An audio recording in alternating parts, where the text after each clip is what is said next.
नमस्कार प्रिय छात्र और छात्राएं, मैं जितेंद्र कुमार रावत अमन कंप्यूटर शॉर्ट हैंड सेंटर आपका हार्दिक स्वागत करता है। जो छात्र और छात्राएं सिंह प्रणाली शॉर्ट हैंड पूरी किताब पढ़ चुके हैं और उस किताब के मैटर की भी शॉर्ट हैंड डिक्टेशन स्पीड बना चुके हैं और उन्हें अधिक शॉर्ट हैंड डिक्टेशन स्पीड बनानी है तो संपर्क करें, क्योंकि हमने रामधारी गुप्ता की किताब में से 203 पेज डिक्टेशन के लिए हैं, जो प्रत्येक पेज में 400 शब्द हैं, जिनका डिक्टेशन 60, 80, 100 व 120 शब्द प्रति मिनट की स्पीड से 400 व 800 शब्दों पर दिया गया है।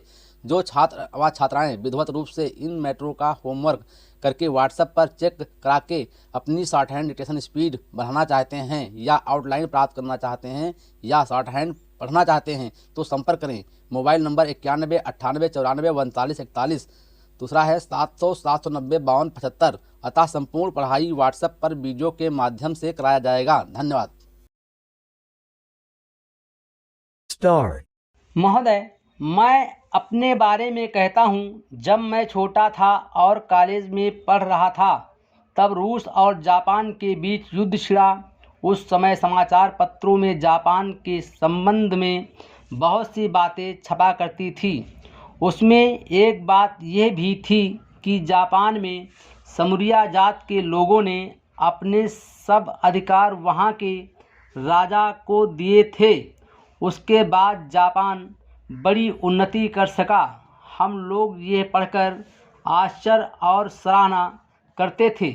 उससे बढ़कर हमारे यहाँ के लोगों ने स्वराज स्थापित होने के बाद 1-2 वर्ष में एक उदाहरण उपस्थित करके दिखाया। हम भी अपने हजारों वर्षों के इतिहास को नहीं भूलेंगे। जो रियासतें अलग अलग स्थापित हो गई थी और एक प्रकार से भारत कई टुकड़ों में बटा हुआ था, वे सब टुकड़े एक हो गए। आज ब्रिटिश भारत और देशी रियासतें मिलकर एक हो गई हैं।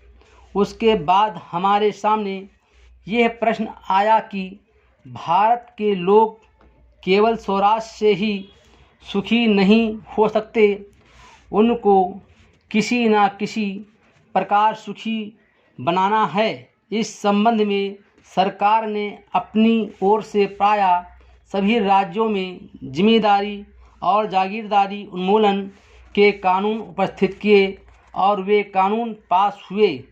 प्रसन्नता की बात तो यह है कि बहुत से स्थानों में कानून उन लोगों की स्वीकृति से तथा उन लोगों की सलाह से पास किए जिनकी जिम्मेदारी और जागीरदारी समाप्त हो जानी थी। ये भी देश प्रेम का उदाहरण है। उन लोगों ने अपनी संपत्ति का त्याग इसलिए किया कि उससे सारे देश को लाभ पहुँचे। वो काम भी लगभग पूरा हो गया और पूरा होता जा रहा है। हमारे सामने मार्ग प्रशस्त हैं और अब हमें इस पर चलने की शक्ति चाहिए। हमें परस्पर कभी कभी इस प्रकार की संकुचित धार्मिक अथवा सामाजिक भावना देखने में आती है, जिसके कारण कभी कभी लड़ाई झगड़े हो जाते हैं। हम इस चीज़ को भी दूर करने का प्रयत्न कर रहे हैं।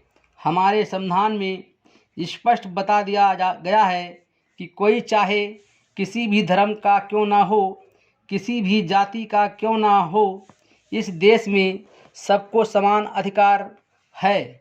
गरीब से गरीब आदमी को भी वही एक वोट देने का अधिकार है जो कि राजा साहब को है। या मुझे धर्म के नाम पर किसी प्रकार का भेदभाव नहीं किया जाता है। Full stop.